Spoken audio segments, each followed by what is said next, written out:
Hermanos míos, lo que voy a contarles no es una historia cualquiera.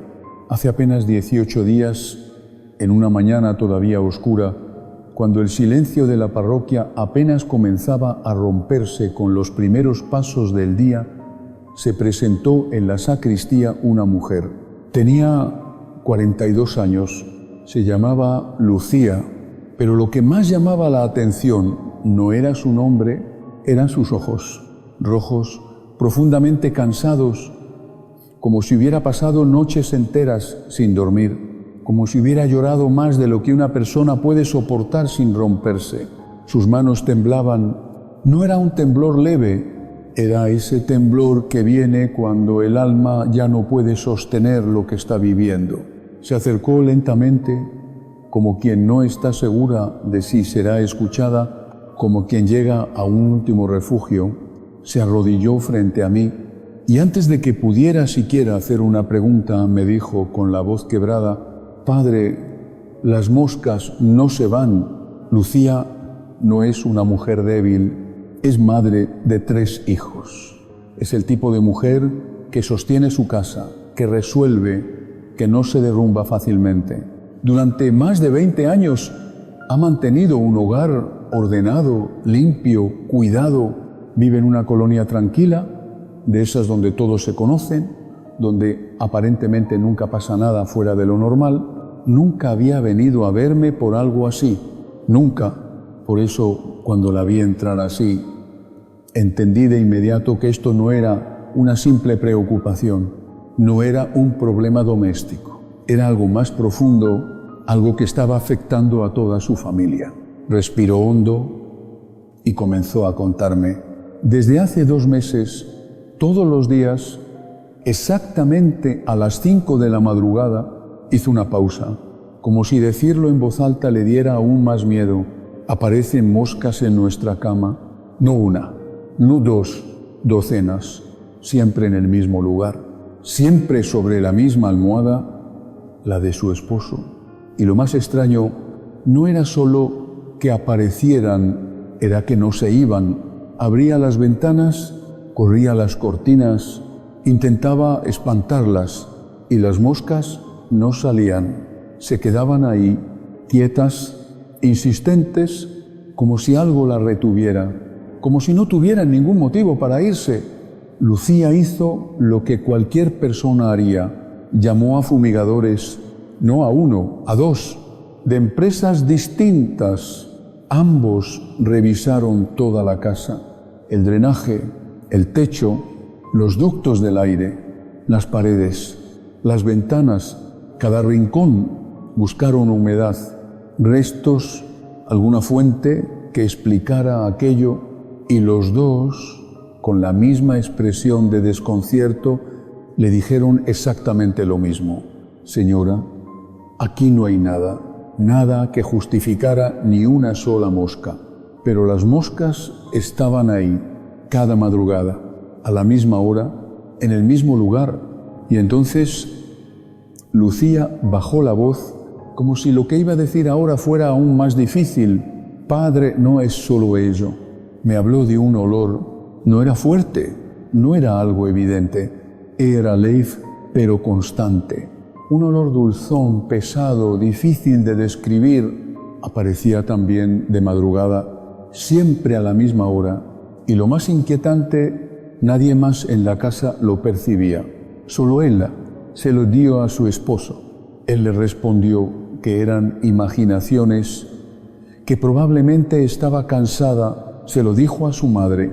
Su madre le dijo que descansara más, que trabajaba demasiado, que su mente le estaba jugando una mala pasada, pero Lucía sabía, en lo más profundo de su interior, que aquello no era normal, que aquello no era solo cansancio, que algo no estaba bien. Y mientras me lo contaba, yo no estaba escuchando solo una historia extraña, estaba viendo a una mujer que ya no sabía en quién confiar, una mujer que había hecho todo lo correcto, que había buscado explicaciones, que había agotado las respuestas lógicas y que aún así seguía enfrentando algo que no podía entender. Bueno, Y fue entonces cuando comprendí que lo que estaba ocurriendo en esa casa no era simplemente un problema físico, era algo que exigía ser mirado con otros ojos. Fue a un médico para descartar problemas olfativos. Todo salió bien, todos los estudios perfectos, todo estaba en orden, todo excepto su casa. Pero lo que terminó de quebrarla fue su hijo menor, un niño de 8 años, un niño alegre, un niño que hasta hacía unos meses dormía profundamente y se despertaba cantando para ir a la escuela. Ese niño comenzó a tener pesadillas, la misma pesadilla. Noche tras noche una señora vestida de negro entraba a su cuarto con las manos llenas de insectos. El niño me lo contó después con sus propias palabras, palabras que todavía me estremecen. Padre, ella me miraba y sonreía y los insectos se caían de sus manos al piso. El pediatra dijo que era estrés escolar. Los padres confiaron en esa respuesta durante semanas, hasta que una noche Lucía entró al cuarto del niño y sintió por primera vez en su vida algo que nunca había sentido, que había alguien más ahí, alguien que ella no podía ver. Y mientras todo esto pasaba adentro, afuera, entre ella y su esposo, crecía una tensión que no tenía explicación. Discusiones por cosas mínimas, silencios largos en la mesa, celos sin fundamento. Dos personas que llevaban 23 años de matrimonio estable ahora se miraban como dos desconocidos en un cuarto cada vez más frío. Cuando Lucía terminó de contarme todo, yo me quedé callado. La dejé respirar. Le ofrecí un vaso de agua bendita y entonces le hice una sola pregunta, una pregunta que aprendí a hacer después de 15 años de ministerio, de haber visto este patrón decenas de veces, de haber entendido que las preguntas correctas son las que abren las puertas correctas. Le pregunté, Lucía, ¿en los últimos 6 meses han recibido en casa algún objeto, algún regalo, alguna figura decorativa que venga de parte de alguien con quien ustedes hayan tenido un conflicto serio? Ella se quedó paralizada. Sus ojos se llenaron otra vez de lágrimas. Asintió lentamente con la cabeza y con una voz apenas audible me respondió una sola palabra. Sí, yo lo había visto antes muchas veces, pero nunca en 15 años de sacerdocio había escuchado un caso donde las moscas fueran solo el principio. Porque cuando Lucía terminó de describirme todo lo que había pasado en su casa en esas últimas semanas, entendí algo que me dejó frío. En ese hogar no había una sola señal, había 4. 4 insectos distintos, 4 criaturas distintas, 4 puertas abiertas por el mismo enemigo. Y eso, hermanos míos, es exactamente lo que vengo a enseñarles hoy. Lo que voy a revelarles ahora es un patrón que casi ningún sacerdote católico de hoy se atreve a nombrar desde el púlpito. Un patrón que los exterminadores no pueden identificar porque no es su campo. Un patrón que los psiquiatras descartan porque no tienen categoría para nombrarlo. Y un patrón que las abuelas de nuestra tierra conocían perfectamente, pero que una generación entera decidió tratar como superstición y olvidar. Ese olvido nos ha costado caro. Durante el siglo pasado, mucha de la Iglesia, por temor al que dirán, por vergüenza de parecer atrasada, por miedo a ser acusada de fomentar miedo, dejó de enseñar la dimensión física de la guerra espiritual.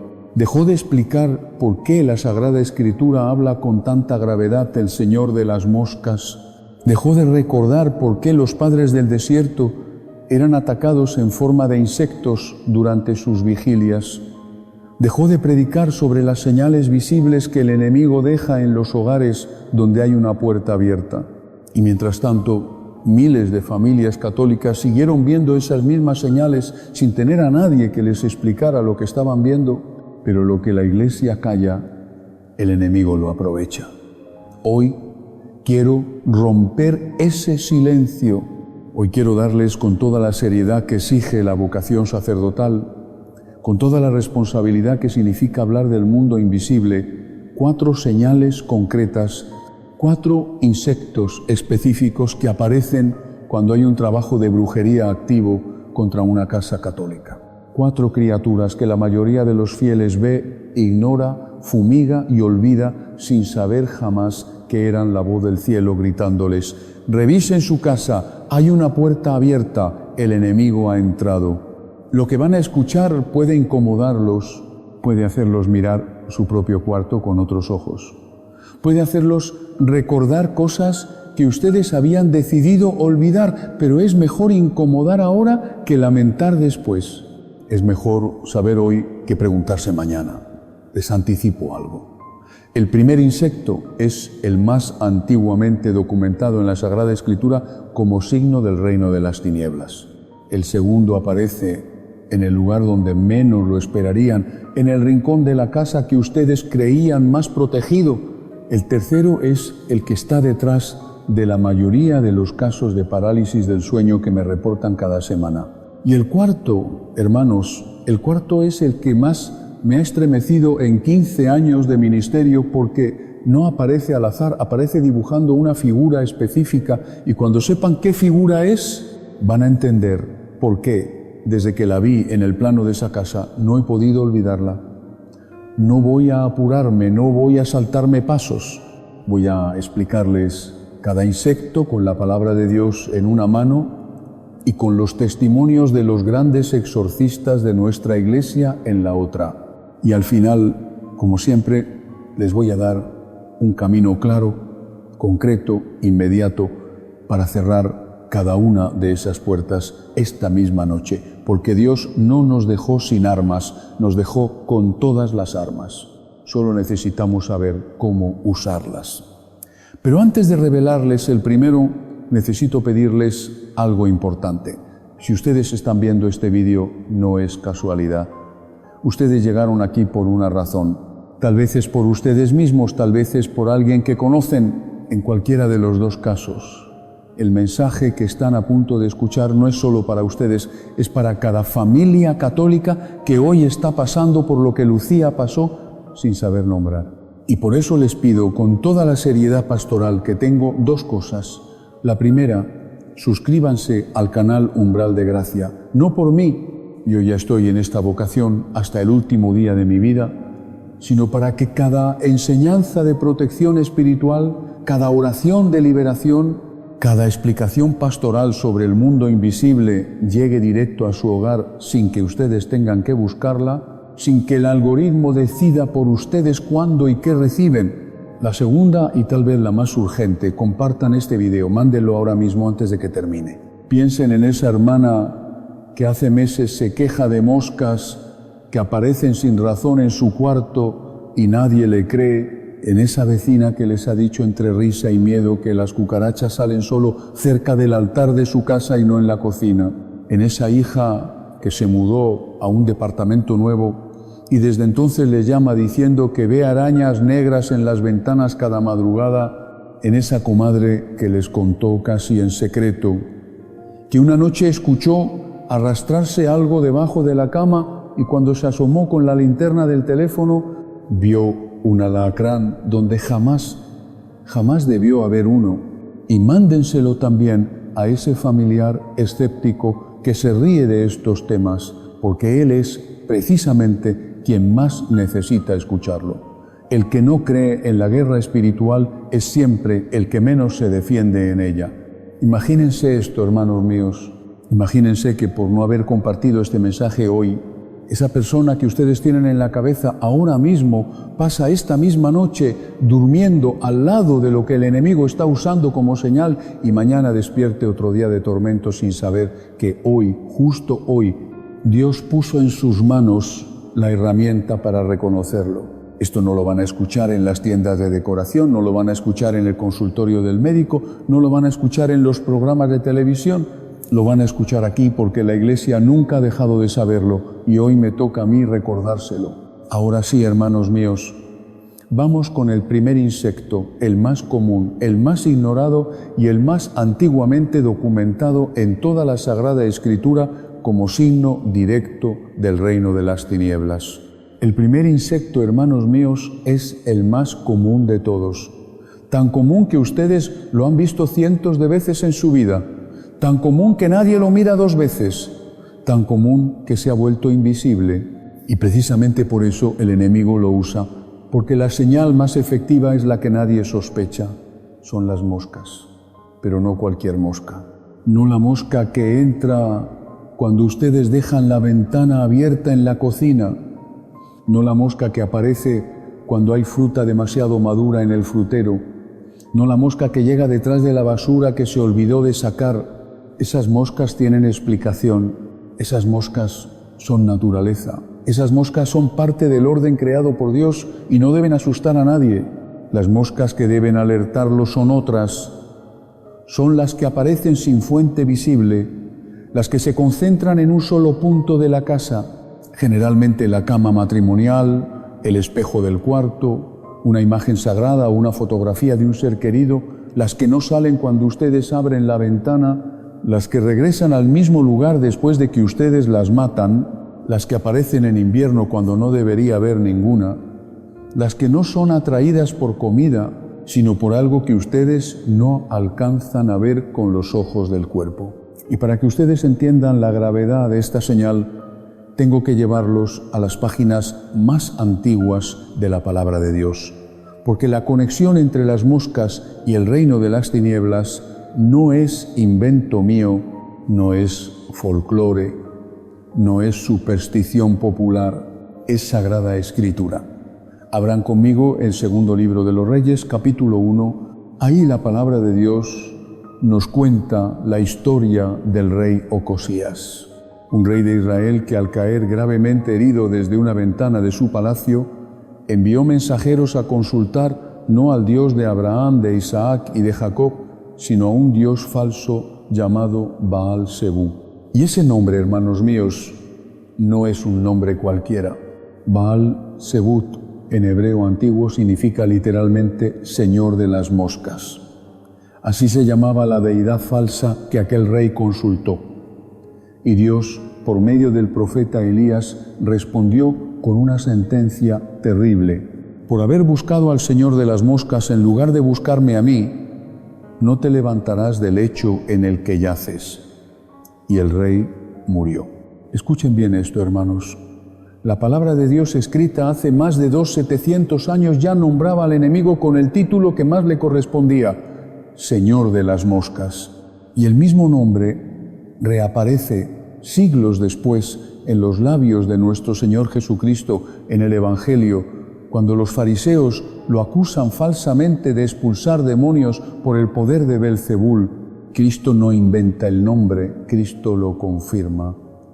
El príncipe de los demonios en el lenguaje hebreo antiguo cargaba precisamente ese título. Y esto no es casualidad, no es metáfora, no es poesía oriental, es revelación. Pero hay más.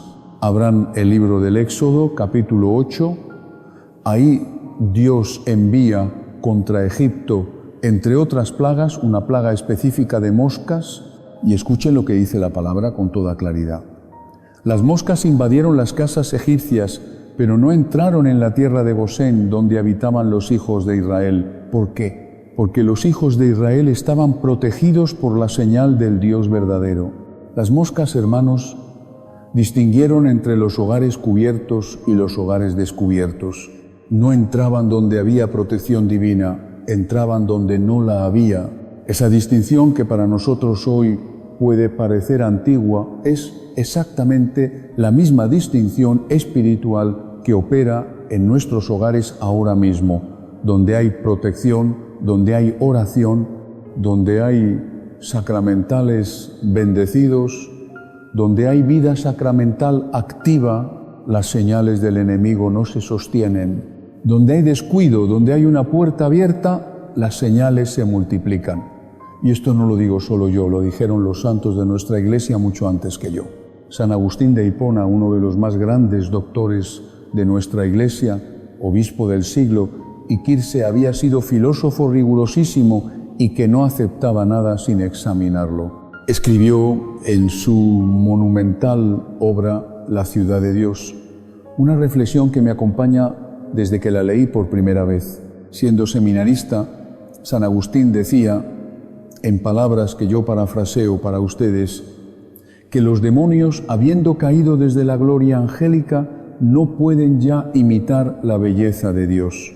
y al no poder imitar la belleza, imitan lo inmundo. El que fue ángel de luz al caer no puede ya manifestarse sino en las criaturas más bajas, en lo más rastrero, en lo que el hombre naturalmente rechaza. Por eso, hermanos, cuando aparecen estas moscas anómalas en una casa, no es casualidad biológica, es teología encarnada. Es el reino caído manifestándose en la única forma que le queda disponible, en lo vil, en lo rastrero, en lo que provoca repugnancia instintiva en el alma humana. El alma sana rechaza las moscas por instinto. Dios puso ese instinto en nosotros precisamente para que reconociéramos la señal cuando la viéramos. Y alguien podría preguntarme ahora, Padre, esto es historia antigua, esto es teología del siglo Jidóvito. ¿Qué evidencia hay de que esto siga ocurriendo hoy? Tengo una respuesta clara y tiene nombre y apellido. El Padre Gabriele Amor no fue un sacerdote cualquiera. Fue el exorcista oficial del Vaticano durante casi 30 años, desde 1986 hasta poco antes de su muerte. Fue fundador de la Asociación Internacional de Exorcistas, reconocida oficialmente por la Santa Sede. Realizó más de 70 exorcismos documentados a lo largo de su ministerio y murió en el año 2016 dejando una de las obras más serias y respetadas sobre guerra espiritual que existen en la Iglesia contemporánea. El Padre Amor escribió en su libro Un exorcista cuenta su historia lo siguiente y lo parafraseo para ustedes. Durante numerosos rituales de liberación, especialmente en casos donde había trabajo de ocultismo o maldición familiar, aparecían enjambres de moscas en habitaciones que estaban completamente selladas, moscas que no tenían manera física de haber entrado, moscas que se concentraban alrededor de la persona afectada o sobre objetos religiosos del hogar, y estas moscas, documentaba Mort, desaparecían exactamente en el momento en que se rociaba agua bendita y se pronunciaban las oraciones de liberación. No disminuían, desaparecían y no regresaban. Amor documentó un caso en Roma en los años 90 de una familia que llevaba 8 meses con enjambres diarios de moscas en el cuarto matrimonial. Habían contratado a los mejores especialistas, habían hecho todas las revisiones posibles, nadie encontraba explicación. Cuando Amor llegó, bendijo la casa siguiendo el ritual romano, realizó las oraciones correspondientes y documentó algo que queda escrito en su libro. Esa misma noche, por primera vez en 8 meses, la familia durmió sin una sola mosca en el cuarto y no regresaron jamás. Hermanos míos, cuando el exorcista oficial del Vaticano, con más de 70 casos documentados, escribe esto con el nihil ostat y el imprimatur de la Iglesia, no es folclore, es testimonio pastoral serio. Y ahora déjeme contarles un caso mío, uno que vivía en carne propia hace apenas 3 años. Doña Mercedes era una viuda de 56 años de la ciudad de Guadalajara. Había enterrado a su esposo Antonio después de 41 años de matrimonio. Era una mujer de fe profunda, de rosario diario, de misa dominical sin falta, y me buscó un domingo después de la misa con la mirada de quien ya no sabe a quién más acudir. Me contó que desde hacía 6 meses cada mañana aparecían moscas en la fotografía enmarcada de su esposo que tenía sobre el tocador del cuarto, no sobre la cama, no sobre el espejo, sobre la foto, exactamente sobre esa foto. Y se quedaban ahí inmóviles como si estuvieran velando algo que Mercedes no alcanzaba a entender. Había contratado a 3 fumigadores distintos. Ninguno encontró fuente. Uno de ellos le llegó a decir con una sinceridad que a ella le dolió: «Señora, aquí no hay razón para que haya ni una sola mosca». Un pariente suyo, tratando de ayudar, le dijo que seguramente era el duelo, que su mente le estaba jugando malas pasadas, que en el dolor uno ve cosas, pero las moscas eran reales. Su hija las fotografió con el teléfono, su nieta las vio, la vecina las vio, no era imaginación. Cuando llegué a su casa, lo primero que hice fue rociar agua bendita en el cuarto y en el tocador, y le hice una pregunta que después de 15 años he aprendido a hacer con calma. Doña Mercedes, en los días después del entierro de su esposo, ¿alguien le regaló algún objeto religioso, algún rosario, alguna estampa, diciéndole que era para que rezara por él? Ella se quedó pensando y recordó una vecina con quien ella nunca había tenido mucha relación, una mujer de quien siempre había oído comentarios extraños en la colonia. Le había entregado un rosario 2 días después del funeral, un rosario raro, de cuentas oscuras, con una medalla que Mercedes nunca había identificado. Lo había guardado en el cajón del tocador justo al lado de la foto de Antonio porque no quiso despreciarlo. Le pedí que me lo mostrara. Lo examiné con cuidado y vi entre las cuentas oscuras un pequeño nudo de cabello humano entretejido. No era un rosario católico, era otra cosa.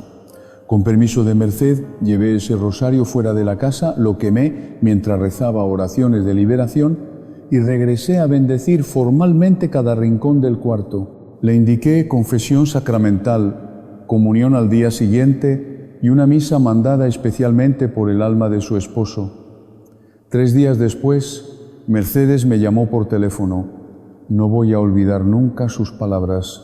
Me dijo: «Padre, la primera mañana que desperté y vi la foto de mi Antonio sin una sola mosca encima, lloré por primera vez en 6 meses, sin sentir que alguien me estaba vigilando desde un rincón del cuarto. Padre, mi Antonio por fin puede descansar y yo también». Esa casa nunca volvió a tener moscas anómalas, nunca más. Ahora, hermanos míos, escuchen con mucho cuidado lo que les voy a decir, porque esto es importante. No toda mosca es brujería, no toda casa con moscas está atacada. No quiero dejarlos en paranoia. La mayoría de las moscas que ustedes ven tienen explicación perfectamente natural y eso es lo normal y lo esperable.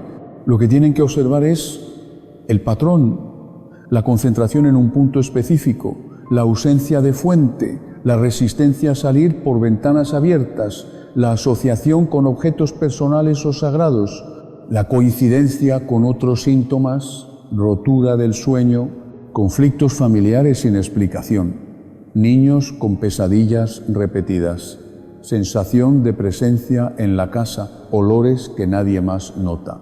Cuando aparecen varios de estos signos juntos, hermanos, no es tiempo de fumigar, es tiempo de rezar, de confesarse y de llamar al párroco para que bendiga la casa. Y si el caso de doña Mercedes les pareció impactante, si ya con las moscas ustedes sienten que este video los está haciendo mirar su propia casa de otra manera, préstenme un minuto más de atención, porque lo que viene ahora es todavía más perturbador. El segundo insecto, hermanos míos, no entra por ventanas, no entra por puertas. El segundo insecto aparece porque algo entró primero, algo que ustedes mismos sin saberlo llevaron a su casa, algo que les regalaron con sonrisa, algo que ustedes colocaron en el lugar más sagrado que tienen. Y cuando entré a la cocina y a la sala de la siguiente familia que me pidió ayuda, las cucarachas no estaban detrás del refrigerador, no estaban en el bote de basura, no estaban donde se supone que deben estar las cucarachas,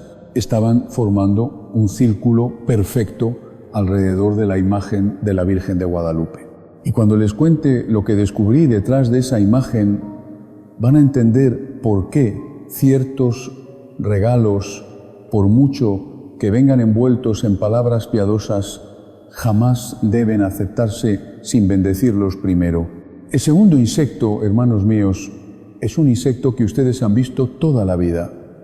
Un insecto que todos asociamos con la suciedad, con la humedad, con la cocina descuidada, un insecto tan universalmente conocido que cuando aparece en una casa lo primero que pensamos es en limpieza, lo segundo en fumigación. Y rara vez, casi nunca pensamos en guerra espiritual, pero hay una cucaracha que no viene por migas, hay una cucaracha que no aparece en la basura, hay una cucaracha que ignora la cocina y se dirige con una precisión que desafía la biología directamente a lo que ustedes tienen de más sagrado en su casa. Ese es el segundo insecto, la cucaracha, que aparece alrededor del altar. Y para contarles cómo entendí esto en carne propia, déjenme llevarlos a la casa de la familia Gutiérrez, un matrimonio joven de Monterrey con 2 niños pequeños, una familia devota, de misa dominical, de primera comunión tomada en serio, de rosario los miércoles en familia. No una casa descuidada, no una casa donde nada tuviera explicación, una casa donde la madre limpiaba diariamente porque así se lo habían enseñado y donde el padre revisaba él mismo las instalaciones porque era ingeniero de profesión. Esa familia me buscó porque las cucarachas no los dejaban en paz, pero no donde uno esperaría. La cocina estaba impecable, los botes de basura estaban sellados, el refrigerador pegado a la pared, revisado y limpio por el propio padre.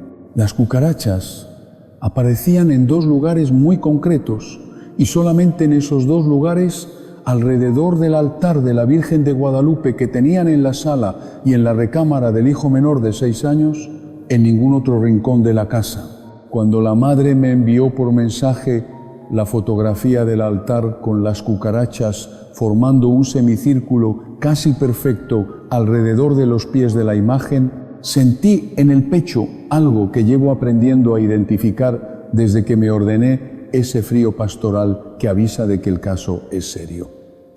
Antes de contarles qué encontré cuando llegué a esa casa, necesito darles el fundamento. Porque si no entienden por qué las cucarachas teológicamente pueden convertirse en señal, van a pensar que estoy inventando.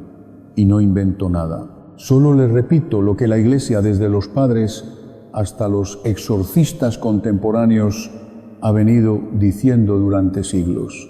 El libro de Levítico, en el capítulo 11, versículos del 41 al 42, habla con total claridad de las criaturas que se arrastran por la tierra. La palabra de Dios las llama criaturas impuras y prohíbe expresamente su consumo y las asocia teológicamente con lo que contamina al pueblo elegido. Ahora, hermanos, escuchen bien. No se trata de que hoy tengamos que seguir al pie de la letra las leyes alimentarias del Antiguo Testamento, porque Cristo en el Nuevo Testamento declara limpios todos los alimentos.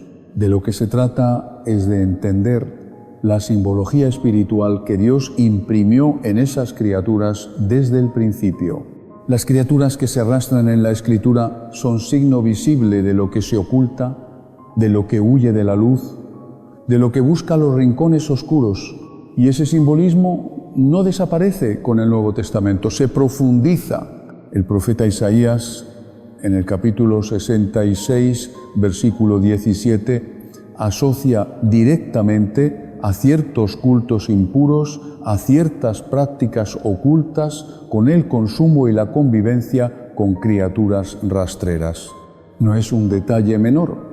La Escritura está enseñándonos con paciencia divina que el reino caído tiene afinidad natural con lo que se arrastra. Y una de las místicas más grandes que la Iglesia ha reconocido entendió esto con una claridad luminosa. Santa Hildegarda de Bingen fue una religiosa alemana del siglo XI, una mujer que compuso música que todavía se canta en nuestras liturgias, que escribió tratados de medicina y botánica respetados hasta hoy, que escribió visiones místicas con permiso directo de la Iglesia y que fue elevada doctora de la Iglesia por el Papa Benedicto XV en el año 2012, lo cual significa que su enseñanza tiene peso formal dentro del magisterio. No es una visionaria cualquiera, es una maestra de la fe. En su obra Cebeías, en la tercera parte, Santa Hildegarda describió visiones en las que la corrupción espiritual dentro de un hogar se manifestaba por medio de criaturas pequeñas e inmundas que invadían precisamente los espacios consagrados. Y uso sus propias categorías cuando parafraseo los lugares donde el nombre de Dios era honrado, pero el corazón de los habitantes estaba dividido entre Dios y el mundo, entre la fe y el pacto con lo oscuro, entre la apariencia y la realidad, eran justamente los lugares donde estas criaturas se acumulaban. Y cuando la persona se confesaba, cuando purificaba el corazón, cuando rompía con aquello que había permitido entrar, las criaturas desaparecían. 8 siglos antes de que yo llegara a la casa de los Gutiérrez, una monja alemana ya lo había descrito. Y hay más, porque si Amort fue la voz del Vaticano moderno sobre exorcismo, hay otra voz sacerdotal seria que también dedicó su vida a clasificar con rigor teológico los distintos modos en que el enemigo actúa en el mundo. Me refiero al padre José Antonio Fortea. El padre Fortea es un sacerdote español, doctor en demonología por la Universidad Pontificia de Salamanca, exorcista autorizado por su obispo y autor de una obra que se ha convertido en referencia contemporánea, La Summa Daemoniaca. A diferencia de muchos autores emocionales sobre estos temas, Fortea escribe con la precisión de un teólogo sistemático, clasifica, ordena, distingue, y por eso su testimonio tiene un peso particular. En la Summa Daemoniaca, el padre Fortea clasifica la acción extraordinaria del demonio en 4 modos: la obsesión, la vejación, la posesión y la infestación. Y la infestación para Fortea tiene una característica distintiva. No afecta directamente a la persona, afecta al lugar, afecta a la casa y se manifiesta, entre otras formas, en apariciones anómalas de animales y especialmente de criaturas inmundas en torno a objetos sagrados. Fortea escribe que cuando una casa ha sido objeto de un trabajo oculto, cuando se ha introducido en ella un objeto cargado con intención maligna, el espacio mismo queda afectado. Y esa afectación se hace visible en el reino físico por medio de signos que el pueblo católico tradicional siempre ha sabido leer. Cucarachas alrededor del altar es textualmente uno de los signos que Fortea documenta. Y ahora entenderán por qué, cuando vi la fotografía que la señora Gutiérrez me envió, no dudé en ir personalmente a esa casa. Llegué un jueves por la tarde, revisé primero el altar de la sala. La imagen de la Virgen de Guadalupe estaba hermosa, grande, enmarcada en madera oscura, una imagen noble. La bendije, pero al bendecirla, hermanos míos, sentí algo que he sentido pocas veces en mi ministerio, una resistencia no dramática, no una resistencia escandalosa, una resistencia sutil, como si el gesto mismo de la bendición encontrara una capa invisible que no debía estar ahí. Y entendí que tenía que mirar con más cuidado. Le pedí permiso a la señora para examinar detrás de la imagen. Con delicadeza separamos el cuadro de la pared y ahí en la parte posterior del marco, cuidadosamente escondido entre el cartón y la madera, encontramos algo que la madre no sabía que estaba ahí. Un pequeño envoltorio de tela oscura del tamaño de una nuez atado con un hilo rojo. Al abrirlo contenía cabellos humanos, sal negra, que no era sal de cocina, y un papel doblado con un nombre escrito en tinta seca, el nombre del hijo menor de 6 años. Esa imagen de la Virgen que los Gutiérrez tenían en el lugar más sagrado de su casa se le había regalado a la madre, una prima suya, una prima con quien la familia había tenido un conflicto serio por una herencia hacía un año, una prima que les había llevado la imagen como gesto de reconciliación, diciendo con una sonrisa para que la Virgen los cuide siempre. La madre, agradecida y sin sospechar, la había colocado con amor en el centro del altar familiar. Dentro de la Virgen había un trabajo dirigido específicamente contra el niño. Con autorización de los padres, llevé el envoltorio fuera de la casa, lejos del hogar, y lo quemé rezando oraciones de liberación. Volví, bendije la imagen nuevamente, esta vez sin resistencia. Bendije la casa entera, habitación por habitación. Recomendé confesión de toda la familia, misa el domingo siguiente con intención específica por la casa y novena de San Miguel Arcángel en familia durante los siguientes 9 días. Esa misma noche la madre me llamó, me dijo con una voz que todavía recuerdo: Padre, por primera vez en 9 meses mi hijo durmió de un tirón sin despertarse, gritando, sin hablar dormido, sin llamar a nadie. y cuando entré a verlo por la madrugada para asegurarme de que estaba bien, Padre, la imagen de la Virgen se veía diferente, como si sonriera otra vez, como si hubiera vuelto a nuestra casa. Hermanos míos, escuchen con atención esto, porque aquí hay una distinción teológica crítica. No toda cucaracha es signo. La mayoría de las cucarachas son plaga doméstica común y lo que corresponde es limpieza y fumigación. Lo que tienen que observar, como siempre, es el patrón. Cucarachas que ignoran el lugar donde hay comida y aparecen donde no hay. Cucarachas que se concentran alrededor de imágenes religiosas, altares caseros, crucifijos, rosarios colgados. Cucarachas que aparecen coincidiendo con pesadillas en niños, con pleitos inexplicables en el matrimonio, con enfermedades que no responden al tratamiento. Cuando el patrón se forma, hermanos, ya no es un problema de higiene, es un problema de puerta abierta. Y esto no es magia, esto no es superstición, esto es la providencia de Dios, permitiendo que lo invisible se haga visible por un momento para que los fieles puedan reconocer, rechazar y cerrar con autoridad esa puerta que alguien abrió, a veces sin que ustedes tuvieran idea. Pero si las cucarachas alrededor de la Virgen de Guadalupe los perturbaron, hermanos, lo que viene ahora sobre el tercer insecto va a cambiar para siempre la manera en que ustedes miran las ventanas de su cuarto cuando cae la noche, porque el tercer insecto no se concentra sobre altares, no se concentra sobre imágenes. El tercer insecto viene por ustedes directamente, específicamente, a la hora en que están más indefensos y se asoma por el vidrio de su ventana con una paciencia que no es natural, con una quietud que hiela la sangre a las 3 de la madrugada. El tercer insecto, hermanos míos, es el insecto que más veces he visto conectado con lo que los fieles me describen cuando me escriben llorando, diciendo que ya no pueden dormir. El insecto que aparece en ventanas selladas, el insecto que ustedes ven sin verlo porque está quieto, tan quieto que parece parte del vidrio, tan quieto que durante segundos ustedes dudan si es real o si la sombra los engañó. Y cuando finalmente aceptan que sí, que ahí hay algo, sienten por primera vez un miedo que no saben nombrar. Es la araña negra, grande, silenciosa, que aparece en la ventana del cuarto matrimonial entre las 3 y las 4 de la madrugada, que no teje telaraña, que no caza nada, que simplemente se queda ahí mirando noche tras noche durante semanas o meses. Y a diferencia de los 2 insectos anteriores, este tercero no viene por un objeto.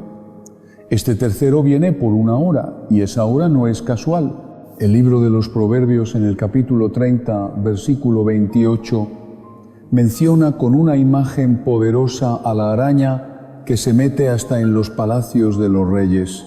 La palabra nos está mostrando con la sencillez admirable de la literatura sapiencial hebrea que la araña tiene un oficio particular: infiltrarse, entrar donde no debería, habitar lo inaccesible.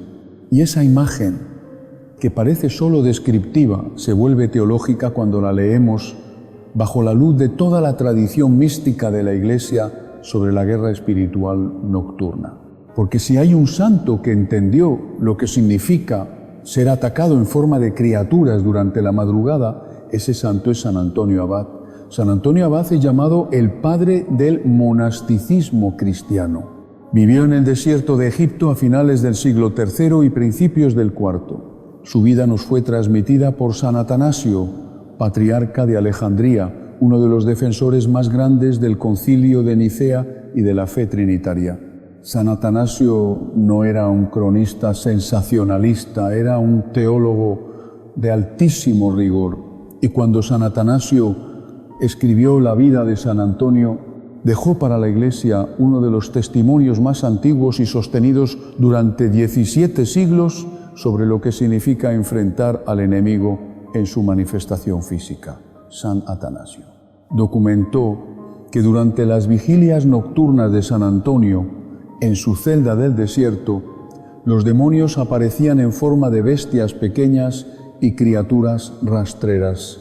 Y parafraseo con fidelidad arañas, escorpiones, reptiles criaturas que llenaban la celda del santo, intentando romper su oración, intentando aterrorizarlo, intentando hacerlo huir. Escuchen bien esto, hermanos.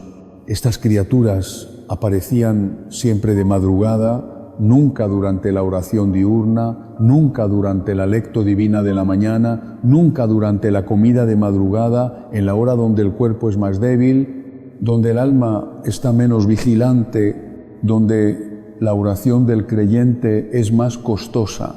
Y Antonio, el hombre de Dios, no huía, oraba, hacía la señal de la cruz, invocaba el nombre de Jesús y las criaturas se desvanecían, no huían naturalmente, se desvanecían porque nunca habían sido del todo naturales. 17 siglos después, hermanos míos, esto sigue ocurriendo no en celdas monásticas del desierto, en departamentos recién alquilados de nuestras ciudades latinoamericanas, y uno de los exorcistas contemporáneos más respetados lo ha documentado con precisión sistemática. Me refiero al padre Chad Ripperger, un sacerdote norteamericano, doctor en filosofía, miembro de la Fraternidad de San Pedro, exorcista, designado por su obispo durante más de 2 décadas y autor de una de las obras más usadas por el clero contemporáneo en temas de liberación, las oraciones de liberación para los laicos. El padre Ripperger no es un hombre sensacionalista, es un pensador analítico formado en la tradición tomista que se niega a hacer afirmaciones sin fundamento teológico. Ripperger ha enseñado, y lo parafraseo para ustedes con cuidado, que cuando aparecen manifestaciones de arañas en patrones anómalos, especialmente durante la franja nocturna que la tradición católica ha llamado la hora del enemigo, entre las 3 y las 4 de la madrugada casi nunca son coincidencia biológica. Son, en la mayoría de los casos que él ha documentado en su ministerio, signos de lo que él llama opresión nocturna. Y la opresión nocturna para Ripperger es un estado intermedio en la acción del enemigo.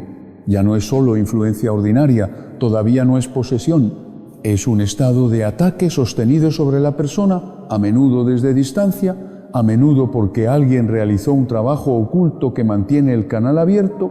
Escuchen esto con cuidado, hermanos. No es que las arañas ataquen, son solo la señal visible. El ataque es otro. El ataque es el agotamiento, el insomnio, las pesadillas recurrentes, los pensamientos obsesivos, las tentaciones específicas que antes no tenían, las sospechas sin fundamento, los celos sin base, la depresión que no responde a tratamiento. Las arañas son el símbolo. Lo que hay detrás del símbolo es lo que verdaderamente hace daño.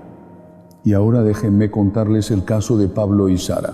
Un matrimonio joven, 32 años, ambos de Bogotá, recién casados hacía 2 años. Se habían mudado a un departamento rentado en un edificio moderno del centro de la ciudad, un departamento limpio, bonito, con buena iluminación, con vista a la ciudad. Aparentemente el comienzo ideal de una vida juntos. Pero desde la primera semana algo empezó a estar mal. Sara empezó a despertarse cada madrugada a las 3, no a las 2:30, no a las 4, a las 3 en punto, como si un reloj interno dentro de ella se activara sin que ella lo pidiera. Y al despertarse quedaba paralizada. No podía mover las manos, no podía mover los pies, no podía hablar. Y en ese estado de parálisis del sueño que duraba a veces 10, 15 minutos, veía una sombra femenina parada al lado de su cama mirándola. 5 meses de esto, hermanos, 5 meses. Pablo, que al principio había sido comprensivo, empezó a cambiar. Empezó a tener sospechas que no tenían ningún fundamento. Empezó a revisar el teléfono de Sara por las noches cuando ella dormía. Empezó a sentir celos de compañeros de trabajo a quienes él nunca había conocido. Discusiones violentas comenzaron a aparecer donde antes había paz. 2 personas que se habían casado por amor y por fe comenzaron a dormir dándose la espalda, y cada madrugada en la ventana del cuarto Sara veía la misma imagen: 3 arañas negras grandes, inmóviles, pegadas al vidrio desde el exterior a pesar de que vivían en el 5º piso. 3, siempre, a la misma hora, siempre en el mismo punto de la ventana. Sara me buscó por un mensaje desesperado. Fui a ver el departamento, bendije la casa, roció agua bendita. Recé, pero algo no cerró del todo. Y cuando algo no cierra del todo, hermanos, es que todavía hay algo que no hemos visto. Investigué, hablé con una vecina del piso inferior y la vecina, en voz baja, casi con miedo, me contó que la anterior inquilina del departamento de Sara y Pablo había sido una mujer que recibía gente para lo que los vecinos llamaban consultas.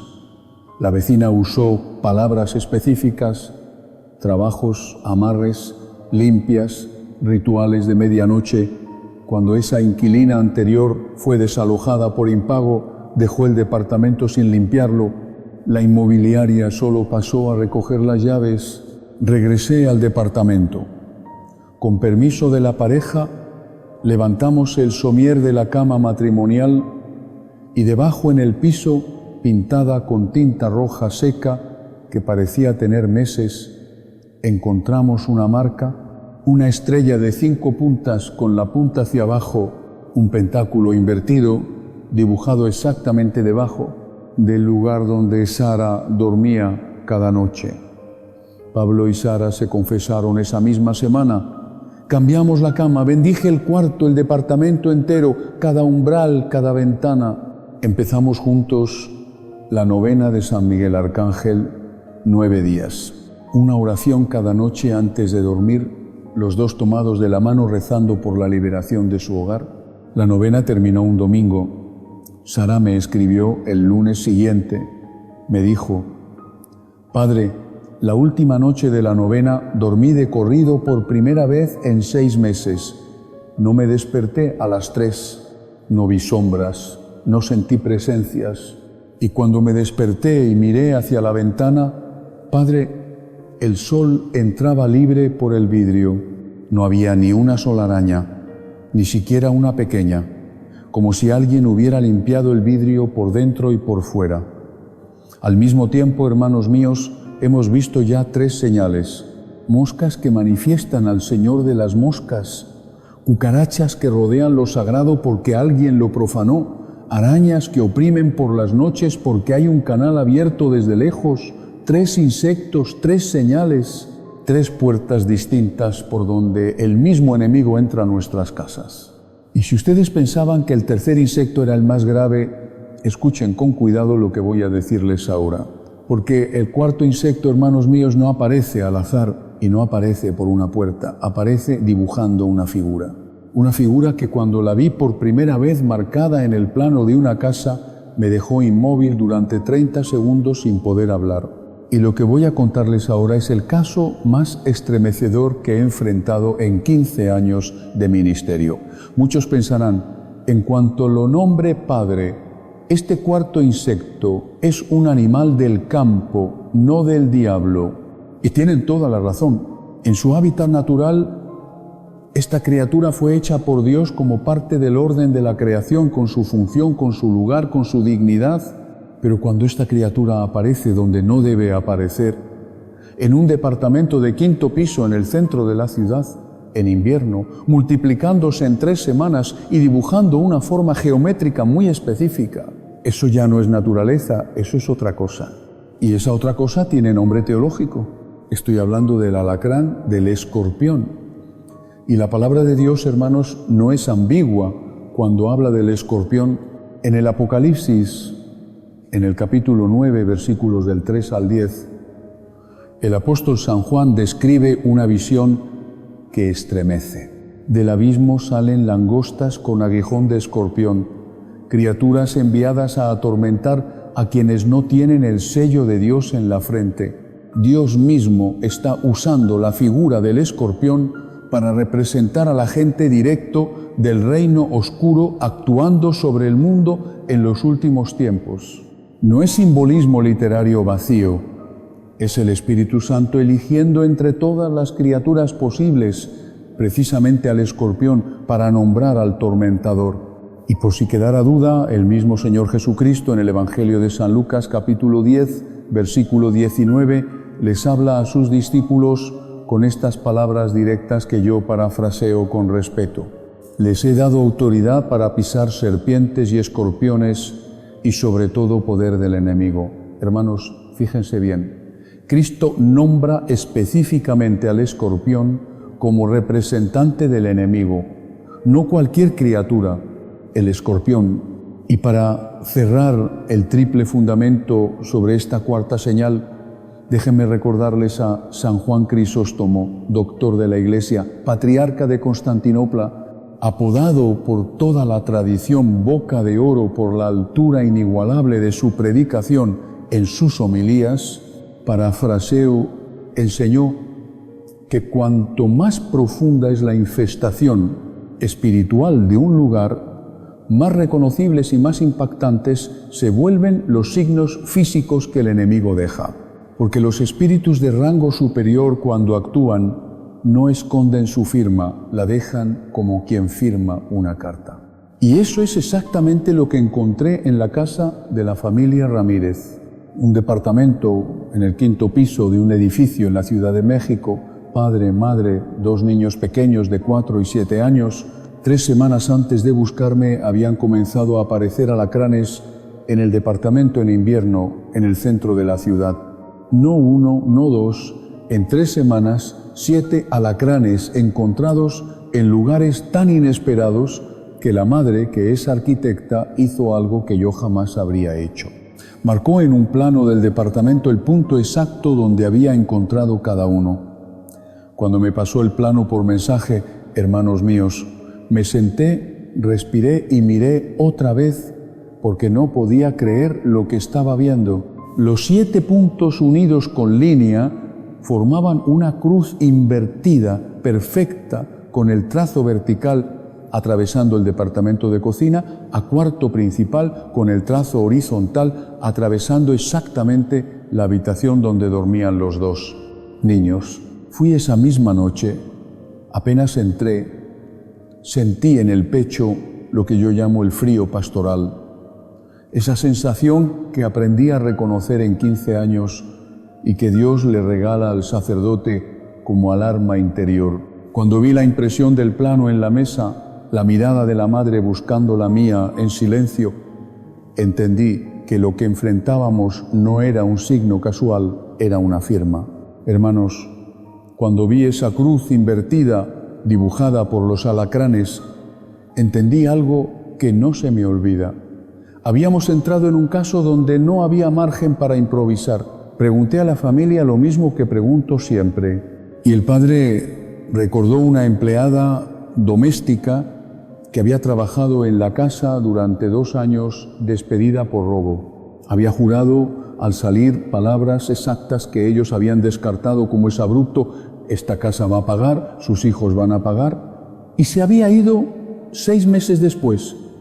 Empezaron los alacranes, hice la bendición ritual completa de la casa, habitación por habitación, confesión del matrimonio, comunión con intención específica por el hogar al día siguiente, novena de San Miguel Arcángel en familia, 9 días consecutivos, los padres con los niños tomados de la mano rezando antes de dormir. Y algo más que no había hecho nunca con tanta explícita intención, una renuncia verbal, audible, en familia, a cualquier obra oculta que se hubiera hecho contra ellos, perdonando expresamente a la mujer que la había hecho.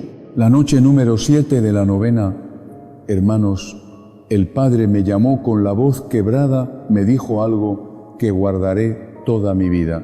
Me dijo: Padre, mi hijo menor, el de 4 años, el que no sabía absolutamente nada de lo que estaba pasando en esta casa, me dijo esta mañana al despertar, sin que yo le preguntara nada, con una naturalidad que me heló: papi, la señora que venía en la noche ya no está.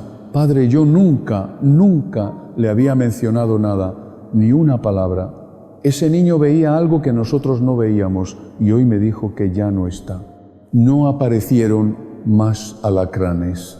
Pasaron semanas, pasaron meses, esa casa quedó sellada. Hermanos míos, escuchen con atención lo que les voy a decir. 4 insectos, 4 señales, pero no 4 problemas distintos, 4 puertas del mismo enemigo, 4 formas distintas en que el reino caído intenta entrar, tocar, firmar y romper los hogares católicos.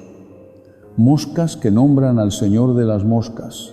Desde 700 años antes de Cristo, cucarachas que rodean lo sagrado cuando alguien trajo a la casa algo que no debía entrar, arañas que oprimen desde lejos a las 3 de la madrugada y escorpiones que firman con la arrogancia del enemigo la figura más antigua del desafío a Dios. Pero también, hermanos, 4 oportunidades, 4 momentos en que Dios mismo está permitiendo que lo invisible se haga visible, 4 regalos de la divina providencia para que los fieles de esta generación reconozcan lo que otras generaciones sabían y nosotros olvidamos. 4 alarmas puestas por el cielo en la pared de sus casas, diciéndoles con amor de Padre: no duerman, no ignoren, no se resignen. Tienen todas las armas para cerrar cada una de estas puertas. Y esas armas, hermanos míos, se las voy a entregar ahora. Hermanos míos, quiero decirles algo muy importante antes de continuar, porque no quiero que este mensaje los deje en el miedo. No quiero que se vayan a dormir esta noche pensando en moscas, en cucarachas, en arañas, en alacranes. Quiero que se vayan a dormir esta noche con las manos llenas de armas, armas reales, armas que la Iglesia nos dejó desde hace 2000 años y que hoy son exactamente tan poderosas como lo fueron el día de Pentecostés. Escuchen bien esto. El apóstol San Juan, en su primera carta, capítulo 4, versículo 4, nos dejó una promesa que pesa más que todo lo que he descrito hoy. Dijo: mayor es el que está en ustedes que el que está en el mundo. Y el Señor Jesucristo, en la víspera de su pasión, en el Evangelio de San Juan, capítulo 16, nos dijo: con la autoridad del Dios hecho hombre, en el mundo tendrán tribulaciones, pero tengan ánimo, yo he vencido al mundo. Cristo ya venció, hermanos. La guerra está ganada. Lo que queda son batallas. Y en cada una de esas batallas ustedes tienen de su lado al Padre que creó el universo, al Hijo que derrotó a la muerte y al Espíritu Santo que habita en el alma del bautizado. El enemigo, por grande que se crea, es un ángel caído. Ustedes son hijos de Dios, no hay comparación. Ahora tomen una hoja, tomen un lápiz o escuchen con toda su atención, porque lo que voy a darles son 9 pasos concretos para cerrar cualquier puerta abierta en su hogar. 9 pasos que pueden comenzar esta misma noche. El primer paso es la confesión sacramental, sin estado de gracia. Los sacramentales pierden gran parte de su fuerza, porque los sacramentales son canales y el alma en pecado mortal cierra parcialmente el canal. Cuando le expliqué esto a Lucía, recuerden, la madre de familia de 42 años, con el cuarto infestado de moscas, ella se quedó un momento en silencio y después me dijo, casi avergonzada: Padre, llevo 3 años sin confesar. Le respondí con toda la calma que pude. Entonces empezamos ahí. Esa misma tarde Lucía se confesó. Fue el primer paso real de su liberación. Antes de cualquier otra cosa, hermanos, busquen el sacramento. El segundo paso es la bendición formal del hogar por un sacerdote. Este es el paso que más gente salta porque creen que basta con rociar agua bendita por cuenta propia, y está bien rociar agua bendita, pero la bendición ritual del hogar hecha por un sacerdote siguiendo el ritual romano tiene un peso sacramental distinto. Es la Iglesia misma la que bendice por medio del ministro. Llamen a su párroco, pídanle que vaya a su casa. Si les dice que no tiene tiempo esa semana, pregúntenle cuándo puede. Insistan con respeto. Es un derecho de los fieles que su hogar sea bendecido por un sacerdote. El tercer paso es el uso del agua bendita en 4 puntos estratégicos: el umbral de la puerta principal, las 4 esquinas del cuarto matrimonial, el altar o lugar donde tengan sus imágenes sagradas, y las ventanas donde hayan aparecido los signos, rocíen agua bendita diariamente durante 9 días mientras rezan un Padre Nuestro, un Ave María y un Gloria en cada punto. Cuando doña Mercedes, la viuda que vio las moscas sobre la fotografía de su esposo, comenzó a hacer esto, me llamó al tercer día y me dijo con una paz distinta en la voz: Padre, es como si la casa respirara diferente. Amén.